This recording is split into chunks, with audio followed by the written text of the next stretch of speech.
सबसे पहला शब्द है टेनेट। टेनेट मतलब होता है कोई आपका ओपिनियन, जो आप सोचते हैं, या आपका कोई भरोसा किसी चीज पर, या कोई सिद्धांत जो आप काफी समय से मान रहे हैं, या आप किसी प्रोफेशनल ग्रुप का हिस्सा हो सकते हैं, इस वजह से आप उसमें विश्वास रखते हैं। फॉर एग्जाम्पल, कई आदिवासी ये सोचते हैं कि अगर वो लाल रंग का धागा पहनेंगे तो उससे उनकी उम्र बढ़ेगी।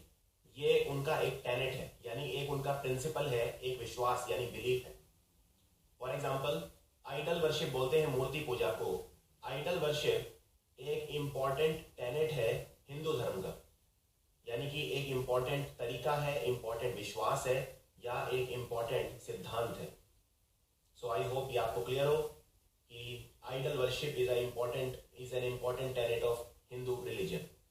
इस तरह से आप अपने खुद के भी कोई भी सेंटेंस बना सकते हैं। फॉर एग्जाम्पल, विजिटिंग हज is one important tenet of Islam religion.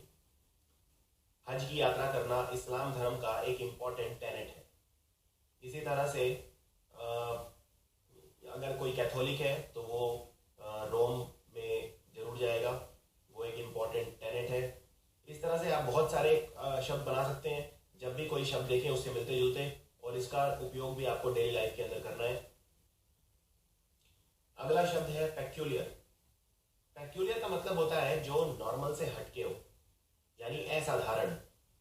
Peculiar को बोलते हैं असाधारण, जो साधारण ना हो, जो इसका एक अलग अंदाज हो। जैसे for example, Rajinikanth ji has a peculiar style and this makes him successful. Rajinikanth ji का एक खास अंदाज है, यानी वो साधारण नहीं है, वो खास है।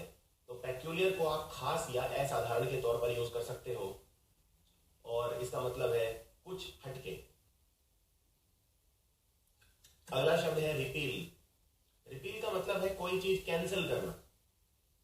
जैसे फॉर एग्जाम्पल, आज ही सुप्रीम कोर्ट ने दिल्ली में चलने वाली जो गाड़ियां हैं उनको कैंसिल कर दिया है। इसके लिए आप जनरली ये शब्द किस सेंस में यूज होता है, रिपील। जैसे फॉर एग्जाम्पल, अगर सरकार कोई पुराना कानून बंद कर दे, उसको कैंसिल कर दे, तो यानी कि वो रिपील कर रही है। जैसे अभी अभी नेगोशिएबल इंस्ट्रूमेंट्स एक्ट 1881 का उसको रिपील किया गया है कैबिनेट द्वारा। या सती प्रथा को अंग्रेजों ने बंद किया था। So sati system was repealed, the practice of sati was abolished या रिपील्ड बाय द ब्रिटिशर्स। इसके लिए एबॉलिश वर्ड भी यूज कर सकते हैं। हालांकि एबॉलिश वर्ड एक थोड़ा सा डिफरेंट सेंस में आता है। जनरली कानून के सेंस में एबॉलिश कम और रिपील ज्यादा यूज किया जाता है। तो एक बात और, आपने अक्सर देखा होगा, ये एक हथौड़ी जैसा औजार होता है जिसको जज मार के बोलते हैं ऑर्डर ऑर्डर। इसको बोला जाता है गेवल, GAVEL। ये भी इस तरह की वोकैब भी यूजफुल रहेगी। ना हो सकता है एग्जाम्स में ना आए, लेकिन आपके अपने व्यक्तित्व के लिए, आपकी अपनी नॉलेज के लिए जरूरी है। सो रिपील मतलब होता है किसी कानून का, किसी भी चीज को वापस लेना, किसी भी चीज को कैंसिल करना या एनल करना। अगला शब्द है रेस्प्लेंडेंट। बहुत ही खूबसूरत शब्द है। रेस्प्लेंडेंट मतलब होता है चमकीला, जिसमें से चमक निकले। जिसमें से चमक निकले, चमकीला। चमक को हम बोलते हैं हिंदी में आभा, यानी जिसमें से आभा निकल रही हो, जिसमें से चमक निकल रही हो। जैसे फॉर एग्जाम्पल, स्वामी विवेकानंद जी जो थे, उनका चेहरा बहुत ही रेस्प्लेंडेंट था। उनके चेहरे पर एक इतना तेज था तब मेडिटेशन की वजह से, कि वो एकदम ग्लो करता था, एकदम रेडियंट था या ब्रिलियंट था। तो इन तीनों ही शब्दों के मतलब होते हैं resplendent. So for example, I find his novel a resplendent gem among the others written this year. यानी कि अब इसको देखिए किस तरह से यूज किया जाता है सेंटेंस के अंदर। इस साल जितने भी नॉवल छपे हैं उनमें मुझे उसका नॉवल एक रेस्प्लेंडेंट जेम की तरह नजर लगता है। यानी कि वो नॉवल जो उसने लिखा है वो जितने बाकी नॉवल है उनमें अलग ही चमकता है।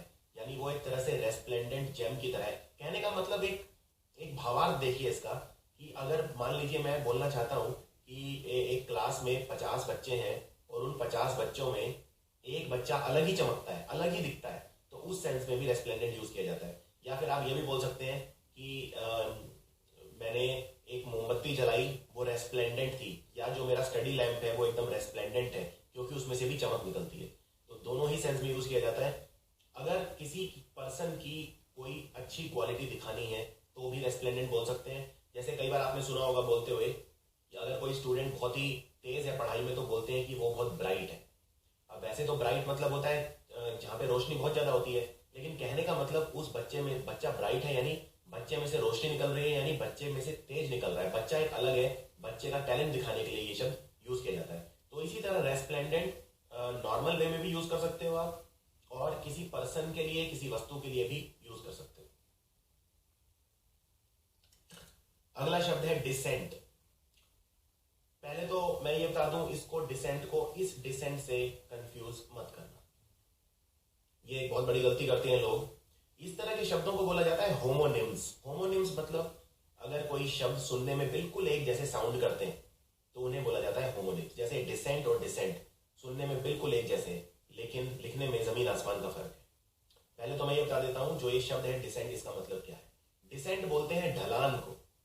जब कोई चीज नीचे उतरती है तो उसको बोलते हैं डिसेंट। डिसेंट यानी ढलान। जैसे फॉर एग्जांपल इसमें ये एरोप्लेन नीचे उतर रहा है, यानी एरोप्लेन डिसेंट कर रहा है। इसी तरह जरूरी नहीं है कि कोई फिजिकल चीज ऊपर उतरे।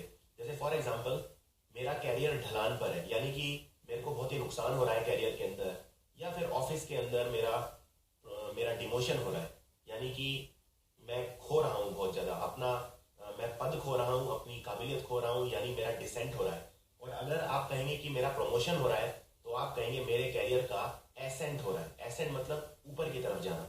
तो ये एक दूसरे के एंटोनिम्स हैं। डिसेंट मतलब नीचे जाना और एसेंट मतलब ऊपर आना। तो फॉर एग्जांपल अगर मैं ये कोई पहाड़ बनाता हूं तो आप यहां ऊपर जा रहे हैं तो ये एसेंट है, और अगर आप नीचे आ रहे हैं तो ये डिसेंट है। और DISSENT, इस डिसेंट का मतलब कुछ और होता है। इस डिसेंट का मतलब होता है अगर आप किसी की बात नहीं मानते, किसी से डिसअप्रूव करते हैं, किसी के विचारों से असहमत होते हैं और उसके खिलाफ आप बगावत करते हैं तो उसे बोलते हैं डिसेंट। जैसे फॉर एग्जांपल आजकल जो संसद है उसको ब्लॉक किया जा रहा है, कांग्रेस के मेंबर्स डिसेंट कर रहे हैं, रोज किसी ना किसी बात पर बहाना बनाकर वो संसद में डिसेंट शो करते हैं अपना, यानी दूसरे के खिलाफ अपनी असहमति दर्शाते हैं। तो डिसेंट का मतलब होता है दूसरे से असहमति दिखाना किसी भी रूप में, और इस डिसेंट का मतलब होता है ढलान। इसके अलावा एक और मिलता जुलता शब्द है, हालांकि बहुत ही कॉमन शब्द है, वो है डिसेंट। डिसेंट मतलब होता है शरीफ आदमी, बहुत ही सज्जन किस्म का आदमी होता है जो, जैसे फॉर एग्जांपल बोलते हैं वो तो बहुत डिसेंट आदमी है। डिसेंट मतलब बहुत ही शरीफ, बहुत ही ईमानदार, बहुत ही सज्जन किस्म का आदमी। तो ये तीन अलग अलग शब्द हैं, डिसेंट, डिसेंट और डिसेंट। अगला शब्द है इंटरिम। इंटरिम का मतलब होता है टेम्परेरी।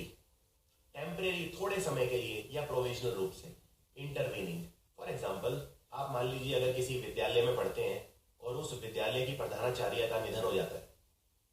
अब जो नई प्रधानाचार्य आएंगी उसमें तो चुनने में थोड़ा सा टाइम लगेगा, तो इसीलिए स्कूल की किसी भी प्रतिष्ठित टीचर को कुछ समय के लिए प्रिंसिपल बना दिया जाता है, यानी वो एक इंटरिम प्रिंसिपल है। इंटरिम मतलब कुछ समय के लिए, इंटरवीनिंग या टेम्परेरी। एक एग्जांपल देता हूं इसका, एक सेंटेंस में इसका मैं उपयोग करता हूं। The owner of the company died, so wife was made interim CEO। यानी कोई कंपनी है, उसके ओनर की मृत्यु हो गई, इसीलिए वाइफ को इंटरिम CEO बना दिया गया, यानी कुछ समय के लिए CEO बना दिया गया। अगला शब्द देखते हैं अगस्त। अगस्त, ये अगस्त महीना नहीं है, वैसे अगस्त महीने की स्पेलिंग भी बिल्कुल सेम होती है।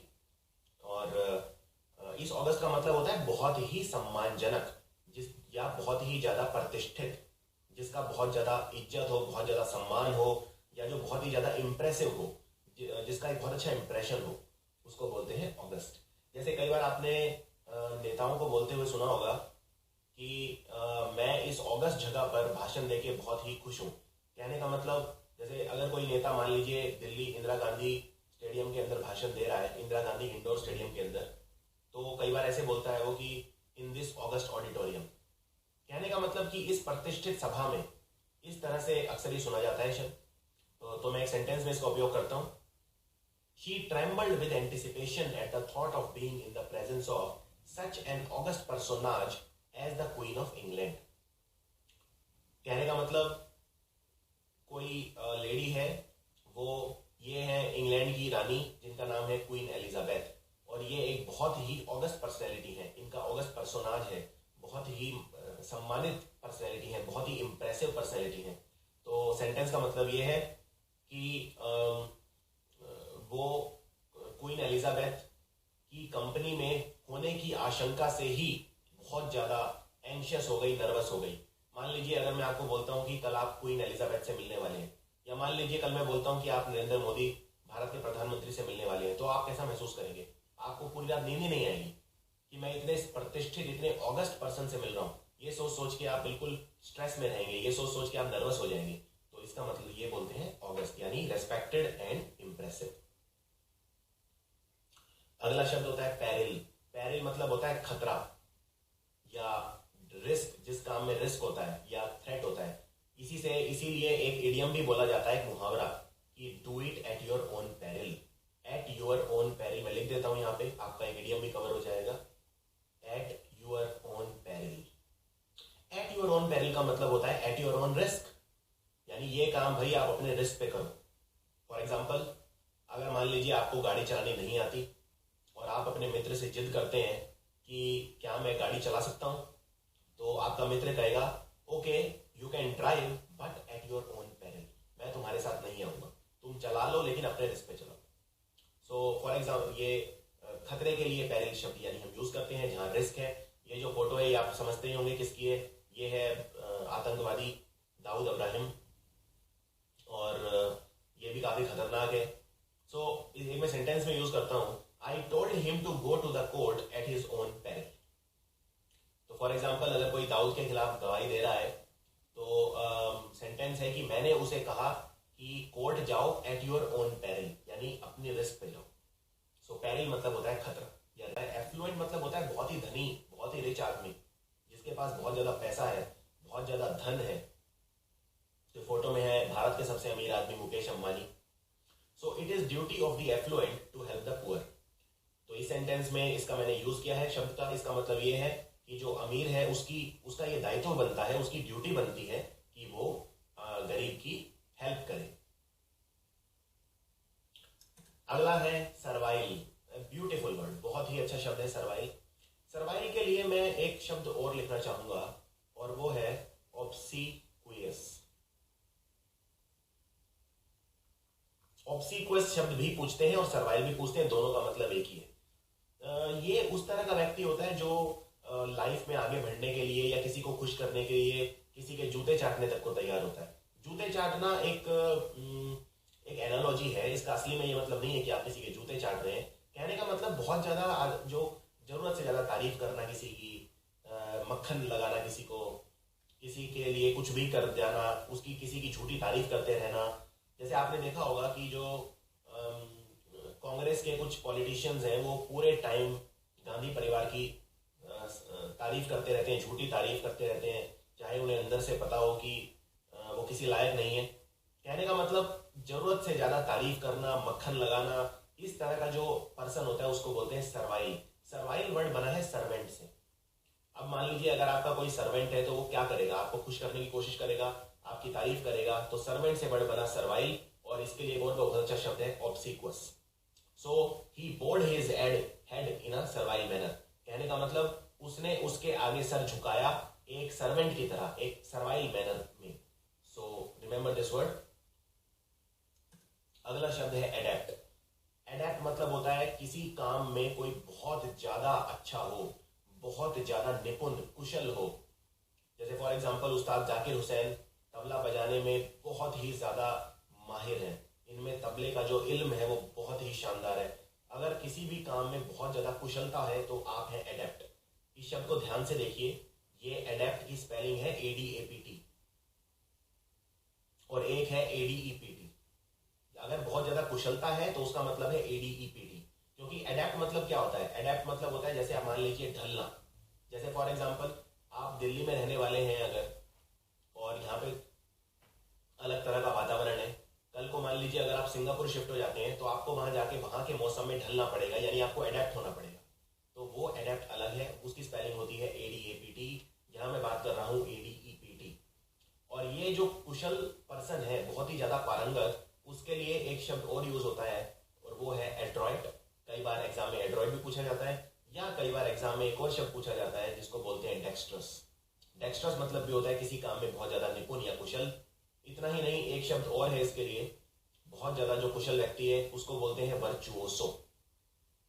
तो ये 3 शब्द आपको एटलीस्ट याद रखने हैं, इनमें से कोई भी शब्द रिपीट हो सकता है। अगला है गार्निश करना। गार्निश करना मतलब किसी चीज को सजाना। जैसे फॉर एग्जांपल उसने केक स्ट्रॉबेरी के फल से सजा दिया, यानी he garnish the cake with strawberries. तो गार्निश मतलब किसी चीज को सजाना या डेकोरेट करना। अगला है पग्नेशियस। पग्नेशियस वो व्यक्ति होता है जो छोटी सी बात पे झगड़ा करने के लिए उतारू हो जाता है, जिसको बहुत जल्दी गुस्सा आ जाता है, बहुत जल्दी जो क्रोधित हो जाता है, बहुत जल्दी बहस करना स्टार्ट कर देता है। हल्का सा बस उसे छेड़ने की जरूरत है और वो एकदम से बहस करना स्टार्ट कर देगा। इस तरह के पर्सन को बोलते हैं पग्नेशियस। सो मैंने एक सेंटेंस भी यूज किया है, after Paddy had been at the bar drinking for a few hours he became extremely pugnacious and offered to fight the local priest. So paddy नाम का जो व्यक्ति है उसने बहुत ज़्यादा शराब पी ली थी और उसके बाद वो बहुत ज़्यादा पग्नेशियस हो गया और वहाँ का जो पुजारी है उससे लड़ने लगा। सो पग्नेशियस मतलब बहुत ही जल्दी लड़ाई पे जो उतारू हो जाए। इसके लिए एक और बहुत अच्छा शब्द है, थोड़ा सा कठिन है लेकिन आई एम श्योर आप इसे कर पाएंगे, और वो शब्द है कैंटनकेरस। जैसे फॉर एग्जांपल अगर मैं बोलता हूँ कि मेरा जो नेबर है वो बहुत ही कैंटनकेरस है। कैंटनकेरस मतलब भी होता है पग्नेशियस, यानी झगड़े पे उतारू। अगला शब्द है सॉलिटेरी। सॉलिटेरी का मतलब होता है अकेला, बिल्कुल अकेला। जैसे ये पर्सन है, ये जेल में है इस वक्त, तो ये बिल्कुल सॉलिटेरी है। और अकेलेपन को बोलते हैं सॉलिट्यूड। तो ये 2 अलग अलग शब्द हैं। और एक शब्द और बताता हूं आपको बहुत अच्छा, वो शब्द है सोलिलोक्वाई। सोलिलोक्वाई मतलब अपने आप से बातें करना। देखिए ये तीनों के तीनों शब्द बने हैं सोलो से। सोलो मतलब अकेला। फॉर एग्जांपल आपने अक्सर सुना होगा सोलो परफॉर्मेंस। सोलो परफॉर्मेंस मतलब जो अकेला परफॉर्मेंस होता है। अगर कोई मान लीजिए स्टेज पे सोलो डांस कर रहा है, सोलो डांस मतलब अकेला डांस। एक ही व्यक्ति जब नाच रहा है तो वो सोलो डांस है। इसी तरह सोलो से वर्ड बना सॉलिटेरी। सॉलिटेरी यानी अकेला, और सॉलिट्यूड मतलब अकेलापन, और सोलिलोक्वाई यानी कि अपने आप से बातें करना, यानी अकेले आप सोलो हो। तो आप एग्जाम में ये शब्द आसानी से टैकल कर सकते हो सोलो की मदद से। एक मैंने सेंटेंस भी यहाँ पे लिखा है, he was kept in solitary confinement, यानी उसे अकेले में कैद कर लिया गया। सॉलिटरी कन्फाइनमेंट एक बहुत बड़ी सजा है, खासकर अमेरिका में। भारत में उतनी ये सजा नहीं दी जाती, लेकिन अमेरिका में दी जाती है। वो दुश्मन जो देश के लिए हानिकारक हैं उनको फांसी की सजा ना देकर फांसी से भी बदतर सजा दी जाती है। उन्हें दिन में 24 में से 22 घंटे 23 घंटे बिल्कुल अकेला रखा जाता है। अगला है विलीफाई। नाउ विलीफाई का मतलब होता है किसी के बारे में गंदा लिखना, गंदा बोलना, किसी को बदनाम करने की कोशिश करना। ये शब्द कहां से बना पहले वो देख लेते हैं। ये शब्द बना विलेन से। आप जानते हैं विलेन कौन होता है? पिक्चर के अंदर एक तो हीरो होता है और एक विलेन होता है। विलेन मतलब कोई खराब व्यक्ति, और अगर आप किसी को विलीफाई कर रहे हैं यानी आप उसे खराब प्रूव करने की कोशिश कर रहे हैं। और आप उसे खराब प्रूव करने की कोशिश कैसे करेंगे? उसके बारे में गंदा लिखेंगे, गंदा बोलेंगे, झूठी खबरें फैलाएंगे, उसके बारे में गाली देंगे, इस तरह की हरकतें करेंगे, यानी उसे विलीफाई करने की कोशिश की जा रही है। जैसे फॉर एग्जाम्पल सानिया मिर्जा ने जब शोएब मलिक से शादी की तो उनको बहुत बुरी तरह से विलीफाई किया गया। उन्हें कुछ लोगों ने देशद्रोही तक कह दिया। कुछ लोगों ने कहा कि एक पाकिस्तानी से उन्हें शादी नहीं करनी चाहिए थी। तो मेरे हिसाब से ये सब नहीं होना चाहिए था। और सानिया मिर्जा ने भारत का बहुत नाम ऊंचा किया है। इन्हें खेल रत्न भी दिया गया है और 9 WTA टूर्नामेंट इन्होंने एक ही साल में जीते हैं। और जहां भी ये जाती हैं हमेशा इंडिया को ही इन्होंने रिप्रेजेंट किया है। तो यानी कि इनको जो विलीफाई करने का जो प्रयास था वो खत्म हो गया, वो सक्सेसफुल नहीं हो पाया। सो विलीफाई मतलब किसी को बदनाम करने की कोशिश करना, किसी के बारे में गंदा लिखना, किसी को नीचा दिखाना, एटसेट्रा। अगला शब्द है परसुएड। बहुत ही शानदार शब्द है ये। परसुएड का मतलब होता है कन्विंस करना, किसी को मनाना, यानी हिंदी में मैं बोल सकता हूँ किसी को मनाना। जैसे फॉर एग्जाम्पल, अगर आपको कुछ खरीदना है, अगर बच्चे को मान लीजिए खिलौना खरीदना है, तो वो अपनी मम्मी को परसुएड करने की कोशिश करेगा।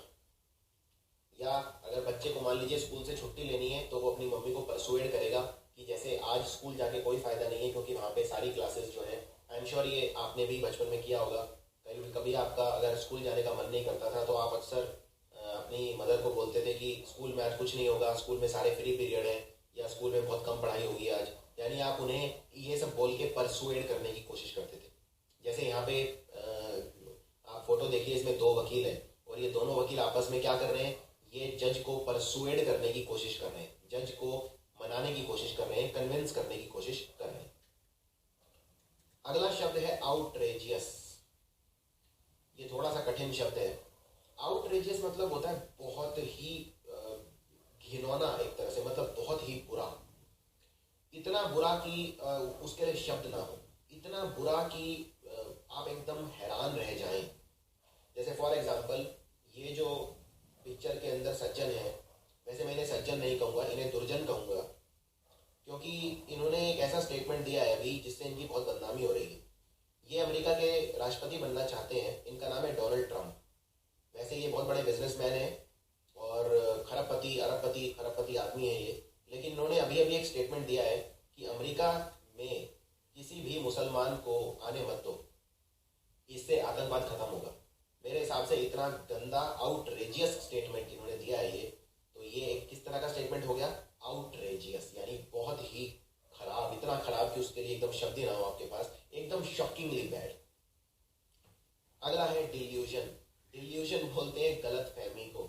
गलत फहमी, ये किसी भी तरह की गलत फहमी हो सकती है। जैसे हो सकता है कोई मिस्टेक हो जाए आपसे, या कोई अनफाउंडेड ओपिनियन। जैसे फॉर एग्जांपल, बिल्ली को गलत फहमी है कि वो बहुत ही ताकतवर है। जैसे ये बिल्ली देखिए इस पिक्चर में अपने आप को शेर समझ रही है, यानी बिल्ली इज डिल्यूडेड। तो आप इसको बोलोगे द कैट इज डिल्यूडेड। मैं लिख देता हूँ ये,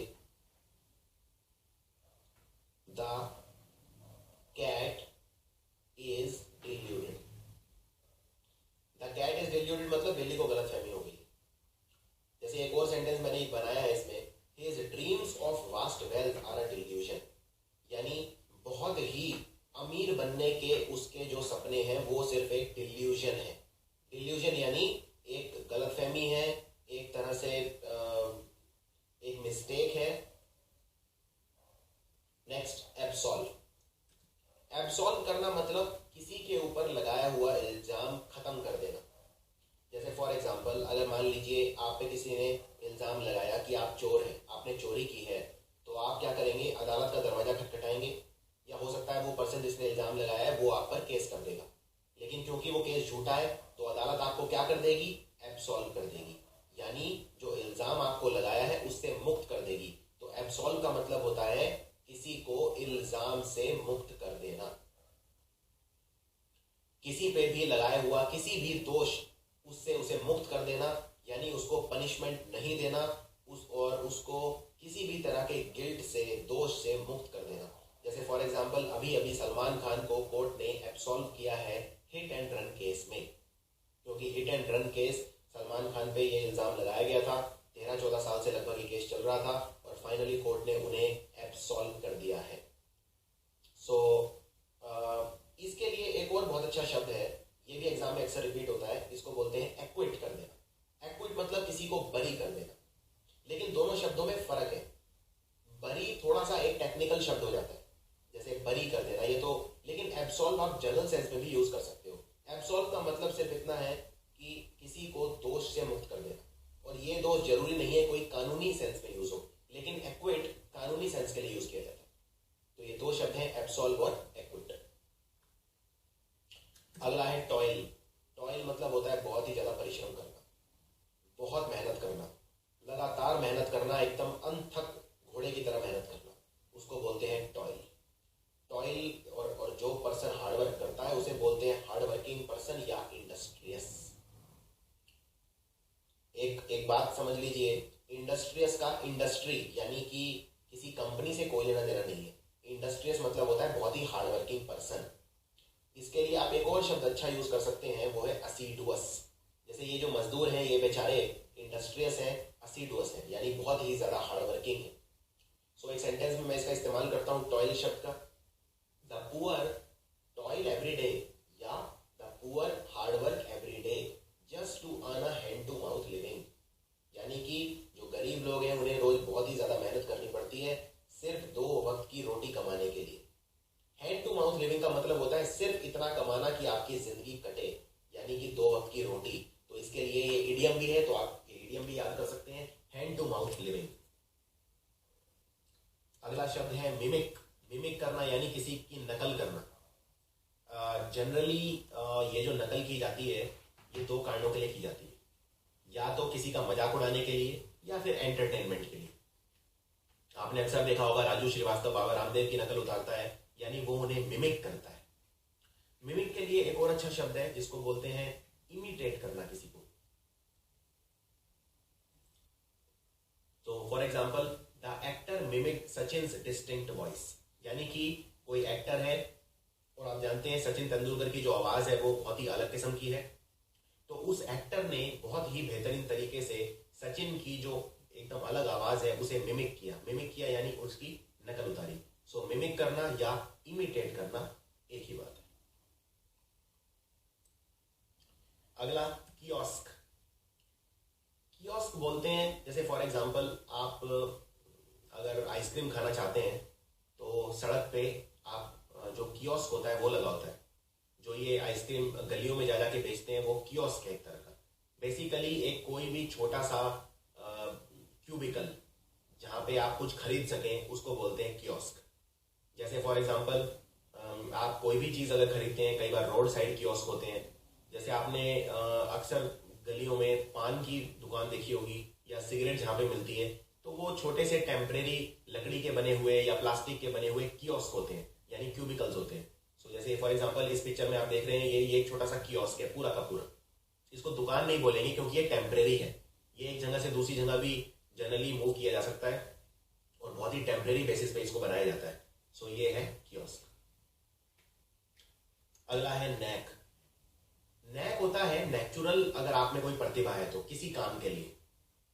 फॉर एग्जांपल कुछ ऐसे स्पोर्ट्समैन होते हैं जिनका जो बॉडी होता है वो बहुत ही फ्लेक्सिबल होता है, बहुत ही लचीला होता है, तो वो जिम्नास्टिक्स वगैरह में काफी अच्छा कर पाते हैं, यानी उनके अंदर एक वो नैक है। नैक मतलब होता है कोई आपकी नेचुरल कोई काबिलियत, कोई नेचुरल प्रतिभा, कोई नेचुरल टैलेंट। जैसे for example, the little girl has a knack for carrying out dangerous stunts, यानी कि ये जो लड़की है डायग्राम में, इसके पास एक नैक है फॉर डेंजरस स्टंट, डेंजरस करतब करके दिखाने का, इसके अंदर यानी कि एक टैलेंट है। सो नैक मतलब होता है एक नेचुरल एबिलिटी, एक नेचुरल काबिलियत। अगला है एल्ट्रुइस्टिक। एल्ट्रुइस्टिक मतलब होता है एक बिल्कुल ही स्वार्थी ना होना, दूसरों का अच्छा सोचना, दूसरों के भले के लिए काम करना, उस पर्सन को बोलते हैं एल्ट्रुइस्ट। बहुत ही ज्यादा दया का भाव जिसके अंदर हो, यानी बहुत ही काइंड पर्सन हो, जिसके अंदर दया भरी हुई हो, यानी काइंडनेस भरी हुई हो, या जनरोसिटी भरी हुई हो, या लार्जेस भरी हुई हो, तो उस तरह के पर्सन को बोलते हैं ऑल्ट्रुइस्टिक। जैसे मदर टेरेसा जो थी, उनका जो गरीबों के लिए जो देखने का नजरिया था वो बहुत ही ऑल्ट्रुइस्टिक था। अगला होता है एस्पियोनाज। बहुत ही खूबसूरत शब्द है। एस्पियोनाज का मतलब होता है जासूसी करना। इसके लिए एक और शब्द यूज होता है जासूसी करना, यानी स्पाइंग करना।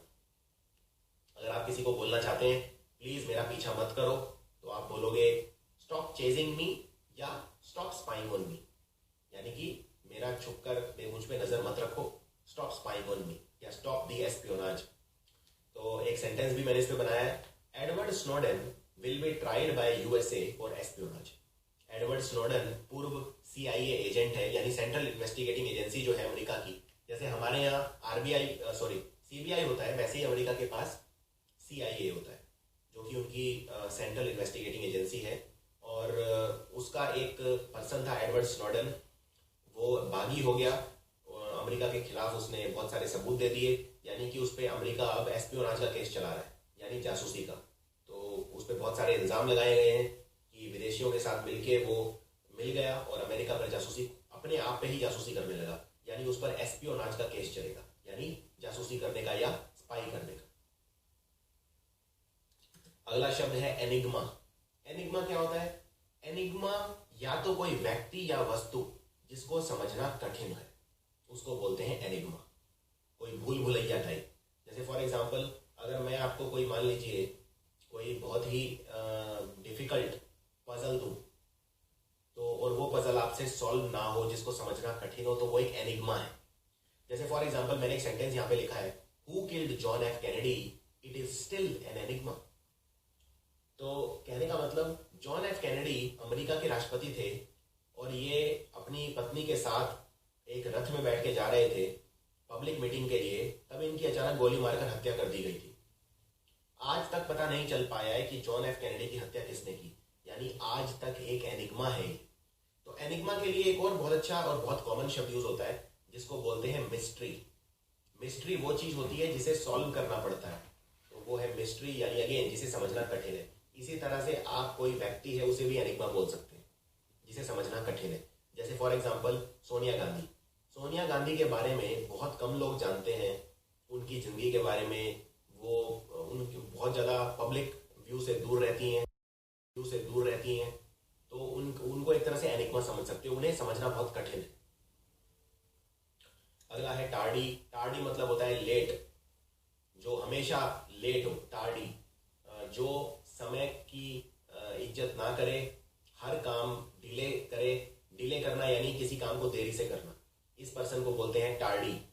तो for example, she was angry with me for my tardy reply to her question, यानी कि उसने मुझसे कोई क्वेश्चन पूछा और मैंने उसका टार्डी रिप्लाई करा, इसलिए वो गुस्सा हो गई। टार्डी रिप्लाई करा मतलब देरी से रिप्लाई करा, सो टार्डी मतलब लेट या डिले करना। अगला है सैक्रेड। सैक्रेड मतलब होता है कोई चीज जो बहुत ही ज्यादा जो भगवान से रिलेटेड होती है, यानी कि रिलीजियन से रिलेटेड होती है, धार्मिक होती है, पूजनीय होती है, जिसकी पूजा की जाती है या जो बहुत ही पूजनीय है, उसको बोलते हैं सैक्रेड। जैसे फॉर एग्जांपल, मेरे माता पिता मेरे लिए सैक्रेड है। सैक्रेड है यानी मेरे लिए पूजनीय है, मेरे लिए भगवान का दर्जा है उनके लिए। तो इसी तरह से जो गाय है हिंदू धर्म में, उसे एक सैक्रेड एनिमल कहा जाता है, यानी एक ऐसा जानवर जिसकी जो भगवान से जिसका संबंध है, जो काफी पूजनीय है, पवित्र है और जिसका रिलीजन से संबंध है। सो सैक्रेड मतलब होता है पूजनीय। अगला है ग्रेगेरियस। ग्रेगेरियस मतलब होता है अगर आप बहुत ज्यादा ग्रुप में रहना पसंद करते हैं। देखिए, दो तरह के व्यक्ति होते हैं, एक जो ग्रेगेरियस होते हैं, यानी कि जो सबके साथ रहना पसंद करते हैं, बहुत ज्यादा घुलते मिलते हैं, सबसे बातें करते हैं, हमेशा ग्रुप्स में जाते हैं, पार्टीज में जाते हैं, लोगों के साथ उठते बैठते हैं। और दूसरे होते हैं जो थोड़ा सा अकेला रहना पसंद करते हैं, जो दूसरों से थोड़ा सा डिस्टेंस बना के रहना पसंद करते हैं। तो ग्रेगेरियस मतलब होता है वो जो बहुत ज्यादा ग्रुप्स में रहना पसंद करता है। जनरली वैसे जो लोग हैं वो ग्रुप्स में ही रहना पसंद करते हैं, इसलिए बोला जाता है, ये कहावत भी है, man is a gregarious animal, यानी आदमी समाज के बिना नहीं जी सकता, ग्रुप में रहना उसकी एक आदत भी है और मजबूरी भी। अगला शब्द है फोमेंट। फोमेंट मतलब होता है किसी को भड़काना। किसी को भड़काना, किसी को कोई आग लगाना। आग लगाने से मतलब है कि भड़काना। जैसे फॉर एग्जांपल, अगर मैं बोलता हूं कि किसी पर्सन को कि दो लोगों के बीच में आग मत लगाओ। आग मत लगाओ मतलब उनमें लड़ाई मत करवाओ, उनको भड़काओ मत, यानी फोमेंट मत करो। फोमेंट मतलब प्रोवोक करना, इंस्टिगेट करना या इंसाइट करना। तीनों ही शब्द एग्जाम के लिए काफी इंपॉर्टेंट है। For example, the politician incited a riot for petty political gains, यानी कि कोई राजनीतिक है, कोई पॉलिटिशियन है, उसने दंगे भड़काए राजनीतिक फायदे के लिए। So the politician incited a riot for petty political gains. अगला शब्द है इंडिजिनस। इंडिजिनस का मतलब होता है जिसका संबंध हमारे अपने खुद के देश से हो या किसी एक खास जगह से हो, उसको बोलते हैं इंडिजिनस। इंडिजिनस का मतलब उसी देश का, यानी इसके लिए ये शब्द काफी कॉमन है, ये आपने जरूर सुना होगा, नेटिव। नेटिव यानी उसी देश का, जो उसी देश का ओरिजिनल या तो कोई वस्तु है या कोई पर्सन है, उसको बोलते हैं indigenous. For example, Prithvi missile is India's only indigenous missile, यानी कि ज्यादातर मिसाइल आप जानते हैं हमने रशिया की मदद से बनाई है, लेकिन पृथ्वी मिसाइल ऐसी है जो भारत ने खुद बनाई है, यानी ये भारत की इंडिजिनस मिसाइल है। इंडिजिनस मतलब इसका संबंध हमारे खुद के देश से है, ये हमारी एकदम नेटिव मिसाइल है, ओरिजिनल हमारी मिसाइल है। सो इंडिजिनस मतलब belonging to one particular place, your own place या नेटिव। अगला है बैफल्ड। बैफल्ड मतलब कंफ्यूज हो जाना या पजल हो जाना, बहुत ही कंफ्यूज हो जाना। सो फॉर एग्जाम्पल, उसका जो मैथमेटिक्स का सवाल था उससे मैं एकदम बैफल हो गया। बैफल यानी एकदम कंफ्यूज हो गया, मुझे समझ में ही नहीं आया कि मैं वो क्वेश्चन को सॉल्व कैसे करूं। सो आई वॉज बैफल्ड। अगला शब्द है एमनेस्टी। एमनेस्टी मतलब होता है अगर किसी को सजा हो चुकी है, ये डिसाइड हो चुका है कि उसे सजा देनी है और आप उसको माफ कर दें, यानी कि उसे ऑफिशियल पार्डन दे दें या उस पर दया का भाव दिखाएं। जैसे फॉर एग्जाम्पल, अगर किसी को सजाए मौत हो गई है, किसी को फांसी लगने की सजा सुना दी है कोर्ट ने, और प्रेसिडेंट के पास ये पावर होती है कि वो उस सजा को कम कर सकता है, यानी वो प्रेसिडेंट उस ताकत का इस्तेमाल करके फांसी की सजा से उसे उम्र कैद कर सकता है, तो वो एक तरह से एमनेस्टी कर रहा है। एमनेस्टी करना यानी किसी की सजा को कम करना, उस पर दया का भाव दिखाना या उसे पूरी तरह से माफ कर देना। So for example, the president of Tanzania has declared an amnesty for all political prisoners, यानी कि तंजानिया के जो राष्ट्रपति हैं उन्होंने जितने भी पॉलिटिकल प्रिजनर्स हैं उनको एमनेस्टी ग्रांट कर दी। अगला है फ्लाउट। फ्लाउट मतलब होता है कानून तोड़ना, कानून के प्रति कोई सम्मान ना होना, तो ये है फ्लाउट। इस शब्द को आप एक और शब्द से कंफ्यूज कर सकते हैं, फ्लॉन्ट से। फ्लॉन्ट मतलब होता है दिखावा करना, बहुत ज्यादा शो ऑफ करना, कि मेरे पास कोई बहुत ज्यादा, अगर किसी के पास धन है तो वो उसको फ्लॉन्ट करेगा, किसी के पास अगर बहुत ज्यादा खूबसूरती है तो वो उसे फ्लॉन्ट करेगा। इसी तरह से फ्लॉन्ट करना यानी दिखावा करना, लेकिन फ्लाउट करना यानी कानून तोड़ना, कानून के प्रति सम्मान का भाव ना रखना, यानी कानून को डिसरिगार्ड करना। रिगार्ड मतलब सम्मान, डिसरिगार्ड मतलब कानून के प्रति सम्मान ना दिखाना। सो for example, Delhi police has increase the fine for those who flout the rules, यानी दिल्ली पुलिस ने उन लोगों के लिए फाइन बढ़ा दिया है जो कानून को तोड़ते हैं। अगला है टेनेशियस। टेनेशियस मतलब होता है किसी चीज के प्रति बहुत ही फर्म होना, यानी किसी चीज को आसानी से छोड़ना नहीं, किसी चीज को कंटिन्यूसली करते रहना, किसी चीज के लिए संघर्ष करते रहना। जैसे for example, there has been tenacious local opposition to the new football stadium, यानी कि नया फुटबॉल स्टेडियम ना बने इसके लिए सारे लोग इकट्ठा होकर जंग कर रहे हैं, यानी बगावत कर रहे हैं, यानी कि वो इस मुद्दे को छोड़ ही नहीं रहे, वो इस मुद्दे को जाने ही नहीं दे रहे, यानी कि उन्होंने इसे बहुत ही जब्त करके एकदम पकड़ा हुआ है, बहुत ही तेजी से पकड़ा हुआ है। फॉर एग्जाम्पल, अगर मैं बोलता हूं कि मैंने जो देश का झंडा है उस पे मेरी एक टेनेशियस ग्रिप है। टेनेशियस मतलब यानी कि मैंने बहुत उसे पूरे अच्छे से जकड़ के पकड़ा हुआ है, यानी मैं उस चीज को छोड़ ही नहीं रहा। किसी चीज को पकड़े रहना, उसे छोड़ना नहीं, उसको बोलते हैं टेनेशियस। सो ये एक इंपॉर्टेंट शब्द है और थोड़ा सा कठिन है। अगला है सीडेंट्री। सीडेंट्री मतलब होता है अपना पूरा टाइम एक ही जगह पे बैठे रहना, कोई काम ना करना, कोई एक्टिविटी नहीं करना, बिल्कुल लेजी होना, बहुत ही ज्यादा आलसी होना और अपना पूरा का पूरा समय एक ही जगह पे बिता देना, उसको बोलते हैं सीडेंट्री लाइफस्टाइल। तो sedentary lifestyle is responsible for diseases such as diabetes. Diabetes का एक बहुत बड़ा कारण है सीडेंट्री लाइफस्टाइल, यानी एक ऐसा लाइफस्टाइल जिसमें आप बिल्कुल भी एक्सरसाइज नहीं करते, जिसमें आप सिर्फ एक ही जगह पर पड़े रहते हो। अगला है पुट्रिड। पुट्रिड का मतलब होता है कोई चीज सड़ जाना, सड़ना। अगर आप किसी सेब को छोड़ देंगे 7 दिन तो वो प्यूट्रिड हो जाएगा, यानी डिके हो जाएगा या रॉट हो जाएगा। तो रॉट का मतलब भी होता है सड़ना और प्यूट्रिड का मतलब भी होता है सड़ना। So for example, he saw a putrid apple under his pillow, यानी उसने अपने तकिए के नीचे एक सड़ा हुआ सेब देखा। अगला है प्रोक्रेस्टिनेट करना। ये one of the most important words है, इस पे आपको खास ध्यान देना है। प्रोक्रेस्टिनेट करना यानी किसी चीज को टालते रहना। फॉर एग्जाम्पल, आपको अगर कोई काम करना है तो आप कहेंगे कि मैं उसे कल करूंगा, फिर कहेंगे परसों, फिर एक हफ्ते बाद, यानी आप उसको क्या कर रहे हैं, पोस्टपोन करते जा रहे हैं या प्रोक्रेस्टिनेट करते जा रहे हैं। ये बहुत इंपॉर्टेंट वर्ड है। So I scored less marks because I kept on procrastinating and not preparing on time. मेरे कम नंबर आए परीक्षा में क्योंकि मैं पूरे टाइम प्रोक्रेस्टिनेट करता रहा और मैंने समय पे पढ़ाई नहीं की। अगला है स्केपगोट। स्केपगोट का मतलब होता है बलि का बकरा बना देना किसी को, यानी कि किसी पर्सन पे अगर ये इल्जाम लगाना कि तुमने गलत किया है और उसने असली में गलत नहीं किया, या हो सकता है गलत किया भी हो, लेकिन किसी और को बचाने के लिए उस पर इल्जाम लगा देना, यानी उसे बलि का बकरा बना देना। जैसे फॉर एग्जांपल, ये जो फोटो है ये है सुरेश कलमाड़ी का। सुरेश कलमाड़ी कांग्रेस सरकार के एमपी रह चुके हैं और इन पे कॉमनवेल्थ खेलों में करोड़ों रुपए के जो गबन करने का आरोप है। करोड़ों रुपए इन्होंने स्कैम किया, खा गए। अब इनको ऐसा नहीं है ये सिर्फ यहीं तक ये कहानी रुकेगी, इनके ऊपर भी बहुत सारे लोग हैं जिन्होंने पैसा खाया, लेकिन सिर्फ कलमाड़ी साहिब जेल में है। और वो जेल में क्यों है? क्योंकि उन्हें स्केपगोट बना दिया गया है। स्केपगोट यानी दूसरे लोगों को बचाने के लिए सारे इल्जाम इन्होंने अपने ऊपर ले लिए, यानी ये एक स्केपगोट बन गए हैं। स्केपगोट मतलब इन पे पूरा ब्लेम डाल दिया गया है जो भी रॉन्ग चीजें हुई है उनके लिए। तो स्केपगोट मतलब बलि का बकरा। अगला है पोच।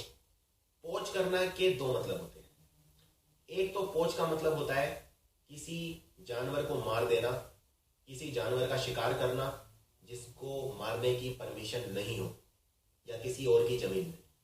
जैसे फॉर एग्जांपल, आपने दक्षिण अफ्रीका में एक बहुत ही फेमस नेशनल पार्क है जिसका नाम है क्रूगर नेशनल पार्क। तो क्रूगर नेशनल पार्क में जितने भी राइनो या शेर होते हैं उनकी पोचिंग की जाती है, बहुत ज्यादा पोचिंग की जाती है, यानी उनका शिकार किया जाता है अनुमति के खिलाफ। उसको बोलते हैं पोचिंग, यानी किसी भी जानवर को बिना परमिशन के मार देना, वो पोचिंग करना। और पोचिंग का एक मतलब और होता है। पोचिंग का मतलब होता है अगर आप किसी पर्सन को किसी दूसरी जगह से जहां वो काम करता है अपनी जगह कन्विंस कर लेते हो अपने साथ काम करने के लिए। जैसे मान लीजिए आपने कोई हॉस्पिटल खोला, अब हॉस्पिटल को चलाने के लिए आपको अच्छे डॉक्टर्स की जरूरत है, तो आप क्या करोगे, आपके जो बाजू में हॉस्पिटल है वहां से डॉक्टर तोड़ लोगे ज्यादा पैसे देकर। तो वो तोड़ना मतलब पोच करना, यानी किसी दूसरी जगह काम करने वाले एम्प्लॉय को लुभा के तोड़ लेना, चाहे धन से, इंपॉर्टेंट पोजीशन देकर, किसी भी तरह से, उसको भी पोचिंग बोलते हैं। तो पोचिंग के दो मतलब हैं। सो मैंने एक सेंटेंस भी यहां लिखा है, poaching of nurses is rampant in Delhi's private hospitals. आप जानते हैं भारत में नर्सेज की बहुत ज्यादा कमी है, इसीलिए दिल्ली के जो प्राइवेट हॉस्पिटल्स हैं उनमें पोचिंग बहुत ज्यादा की जाती है। अगला है हम्बल। हम्बल का मतलब होता है बिल्कुल भी घमंड ना होना। बहुत ज्यादा टैलेंट होने के बावजूद बिल्कुल भी घमंड ना करना, बिल्कुल भी एरोगेंट नहीं होना, बिल्कुल भी अपने आप को, बिल्कुल अपने पैर हमेशा जमीन पे रखना, यानी कि मॉडेस्ट होना या मीक या हम्बल होना। इसके लिए अक्सर एक शब्द और यूज किया जाता है, वो है मीक या मॉडेस्ट भी बोल सकते हैं। सो हैविंग और शोइंग अ मॉडेस्ट और low estimate of one's importance. So for example, Amitabh Bachchan किस तरह के पर्सन है? एक हम्बल पर्सन है। So Amitabh Bachchan is an honest and humble man despite his vast achievements. अगला है सेसेशन। सेसेशन मतलब होता है किसी चीज को रोक देना, किसी चीज को खत्म कर देना या रोक देना, उसको बोलते हैं cessation. So for example, banning automobiles will lead to cessation of pollution. अगर आप ऑटोमोबाइल्स को बैन कर देंगे तो पॉल्यूशन सीज हो जाएगा, यानी उसका सेसेशन हो जाएगा। ये सेसेशन जो शब्द है ये बना है सीज से। सीज मतलब किसी चीज को रुक जाना।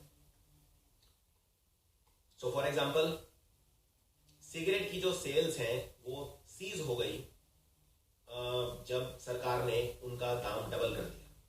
और ये शब्द आप थोड़ा सा ध्यान से देखिए, सीज जो शब्द है ये दो तरह के होते हैं। एक होता है SEIZE, सीज। इस चीज का मतलब होता है कब्जा कर लेना, और जिस चीज की मैं बात कर रहा हूं उसका मतलब होता है कोई चीज रुक जाना या बाधा बन जाना, किसी कोई चीज बिल्कुल पूरी तरह से रुक जाना। नाउ सीज का मतलब SEIZD का मतलब है कब्जा कर लेना।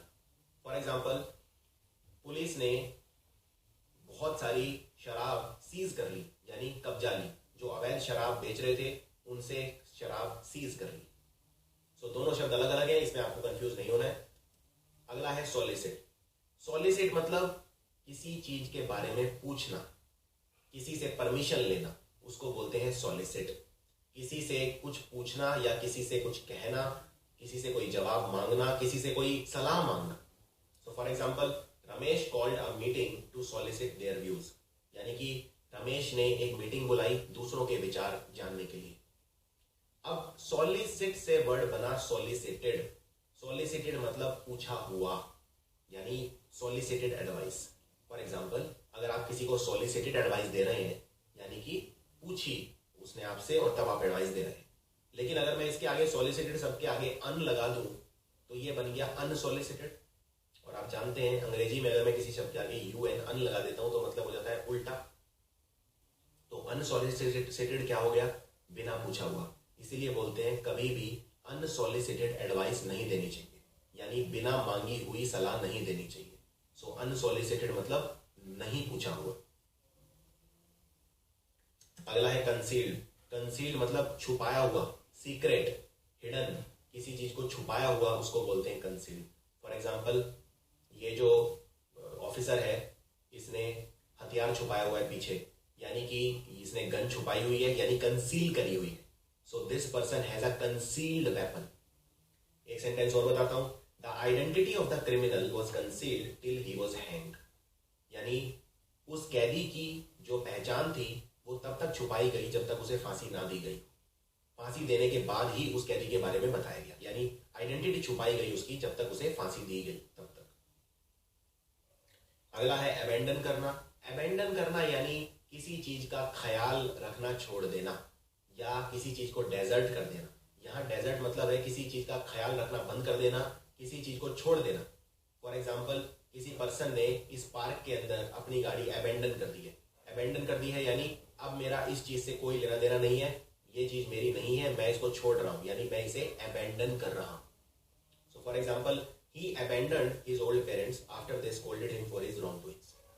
जैसे कई लोग हैं वो अपने बूढ़े माँ बाप को अबेंडन कर देते हैं, तो उस पर्सन ने अपने बूढ़े माँ बाप को अबेंडन कर दिया यानी छोड़ दिया जब उन्होंने उसको डांटा उसके बुरे कर्मों के लिए। अगला शब्द है इनफुरिएट। इनफुरिएट मतलब किसी को बहुत ज्यादा गुस्सा दिलाना, किसी को बहुत ज्यादा नाराज कर देना। तो for example the teacher was infuriated by students article in the magazine, यानी कि जो टीचर है वो स्टूडेंट से बहुत ज्यादा गुस्सा हो गई क्योंकि उसने एक आर्टिकल मैगजीन में छापा उनकी परमिशन के बिना, या कोई अश्लील आर्टिकल छापा। So the teacher was infuriated. Infuriated मतलब the teacher was very angry. अगला है लाउजी।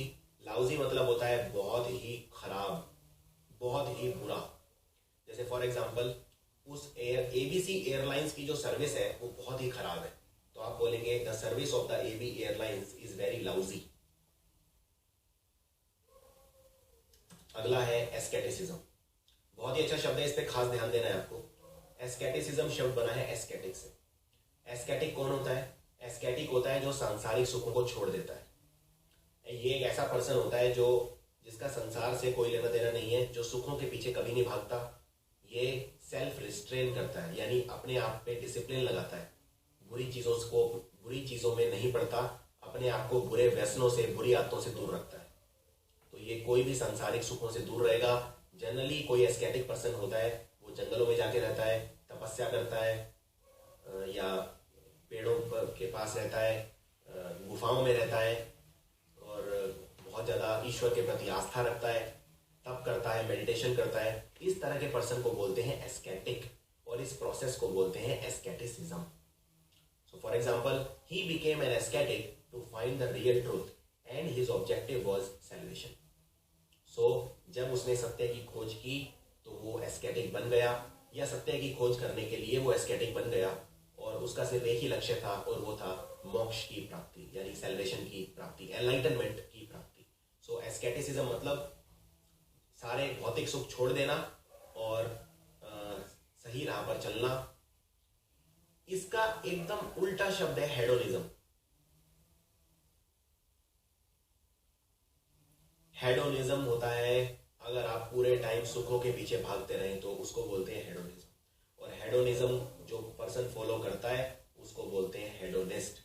हेडोनिस्ट मतलब अगर मैं इसको सीधे सिंपल शब्दों में बोलूं तो इसका मतलब होता है प्लेजर सीकर। प्लेजर मतलब होता है सुख, सीख करना यानी किसी चीज की खोज करना, किसी चीज के पीछे भागते रहना, यानी सुखों के पीछे पूरे टाइम भागते रहना, उसको बोलते हैं हेडोनिज्म। इस तरह का पर्सन बहुत ज्यादा व्यसनों में पड़ जाता है, शराब में, सिगरेट में, बहुत ही जो भी उसको सुख मिलेगा वो उस तरह का सुख वो लेगा। कोई उसके जीने का सिर्फ एक ही मकसद है और वो है सुख, बस। इस तरह के पर्सन के लिए एक और शब्द यूज किया जाता है और वो है डिबॉच। ये भी एक बहुत अच्छा शब्द है। और जो डिबॉच शब्द बना, ये शब्द बना डिबॉचरी से। डिबॉचरी मतलब होता है अगर आप किसी सुख के पीछे भागते रहे, आपका जो लाइफस्टाइल है वो ऐसा हो, आप उसमें बहुत ज्यादा खर्चा करें, बहुत ज्यादा शो ऑफ करें, यानी अगेन किसी भी तरह के सुखों के पीछे भागना, वो है डिबॉचरी या हेडोनिज्म। और इस तरह के पर्सन को बोलते हैं डिबॉच या हेडोनिस्ट। लेकिन इसका बिल्कुल उल्टा पर्सन है एस्केटिसिज्म। अगला है लाइसेंटियस।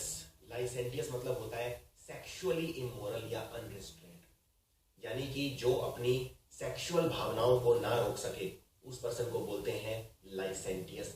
इस तरह के पर्सन के लिए एक और भी शब्द यूज होता है, वो है लचर।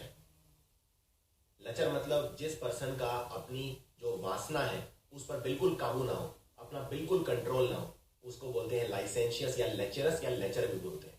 सो for example, the licentious politician was unmasked by the hidden MMS video, यानी कि जो लाइसेंटियस पॉलिटिशियन था उसका सच सबके सामने आ गया जब उसका एमएमएस वीडियो बन गया।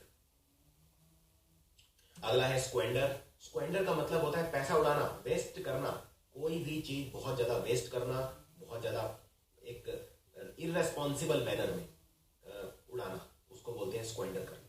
सो for example, his profligate son squandered all his money in casinos, यानी कि उसके खर्चीले बेटे ने उसका सारा धन जुआ घर में उड़ा दिया।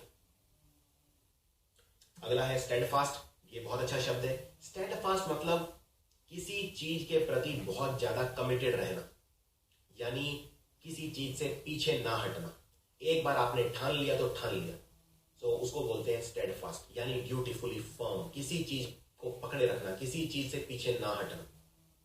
For example, I have remained steadfast to my pledge to not consume alcohol all my life, यानी कि अब तक मैंने जो कसम खाई हुई थी कि मैं पूरी जिंदगी शराब नहीं पीऊंगा, मैं उस पर एकदम स्टेडफास्ट हूं। स्टेडफास्ट हूं यानी एकदम फर्म हूं, एकदम कमिटेड हूं, मैं उससे पीछे नहीं हटा।